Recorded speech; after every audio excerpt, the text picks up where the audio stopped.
ദൃശ്യ കുറച്ച് ദിവസം 2 ദിവസമായിട്ട് എലത്തൂരിലെ വാർത്തകളുമായി ബന്ധപ്പെട്ട ദൃശ്യം വളരെ സജീവമായിരുന്നു. അപ്പോൾ അവിടെ നാട്ടുകാർ അനുഭവിക്കുന്ന ഒരു വിഷമതകളും കഷ്ടതകളും ഒക്കെ നേരിൽ കണ്ടതാണ്. ജലത്തിൽ ഡീസൽ കലർന്നിരിക്കുന്നുണ്ട്. അപ്പോൾ അതൊക്കെ മാറ്റിക്കൊണ്ട് ഏത് രീതിയിലാണ് ഇനിയിപ്പോൾ അത് വൃത്തിയാക്കാനുള്ള നടപടികൾ എടുക്കുക. ഒപ്പം തന്നെ ഇന്നലെ ജില്ലാ കലക്ടർക്ക് റിപ്പോർട്ട് സമർപ്പിച്ചിട്ടുണ്ട് എന്നറിയുന്നുണ്ട്. അതിന്മേലൊരു തുടർ നടപടി ഇന്ന് പ്രതീക്ഷിക്കുന്നുണ്ടോ? എന്തൊക്കെയാണെന്ന് പ്രതീക്ഷിക്കപ്പെടുന്ന വാർത്തകൾ? ദൃശ്യ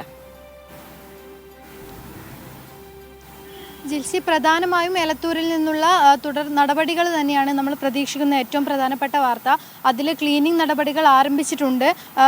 പ്രത്യേകമായ ഓയിൽ ഡിസ്പെൻസർ ലിക്വിഡ് ഉപയോഗിച്ചിട്ട് അവിടെയുള്ള ജലസ്രോതസ്സുകൾ വൃത്തിയാക്കുക തന്നെയാണ് ആദ്യം ചെയ്യുന്നത്. കാരണം ഇന്നലെ കോർപ്പറേഷൻ്റെ ആരോഗ്യവകുപ്പ് നൽകിയ റിപ്പോർട്ടിൽ നമ്മൾ കണ്ടതുപോലെ വലിയ ഗുരുതരമായ ആരോഗ്യ പ്രശ്നങ്ങളാണ് അവിടെ ചുറ്റുപാടും താമസിക്കുന്നവർ അനുഭവിക്കുന്നത്.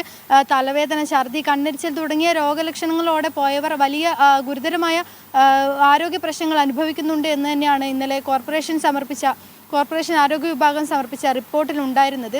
കൂടാതെ ഇന്നലെ വൈകുന്നേരത്തോടെ ദുരന്ത നിവാരണ വകുപ്പും റിപ്പോർട്ട് സമർപ്പിച്ചിരുന്നു. അതിൽ സെൻസർ ഗേജ് ഉണ്ടായ തകരാറാണ് ഇതിന് കാരണം, ഇങ്ങനെ ഒരു ഓയിൽ ലീക്കിന് കാരണമെന്നാണ് ഇന്നലെ ദുരന്ത നിവാരണ വകുപ്പ് സമർപ്പിച്ച റിപ്പോർട്ടിൽ ഉണ്ടായിരുന്നത്.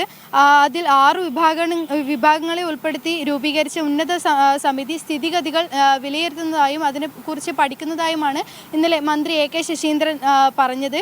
കൂടാതെ മെക്കാനിക്കൽ, ഇലക്ട്രോണിക് വിഭാഗങ്ങളിലെ വീഴ്ചയാണ് ഇത്രയും വലിയൊരു ചോർച്ചയ്ക്ക് കാരണമായത്. 1500 ലിറ്ററാണ്, 1500ഓളം ലിറ്റർ ഇന്ധനമാണ് നഷ്ടമായത്.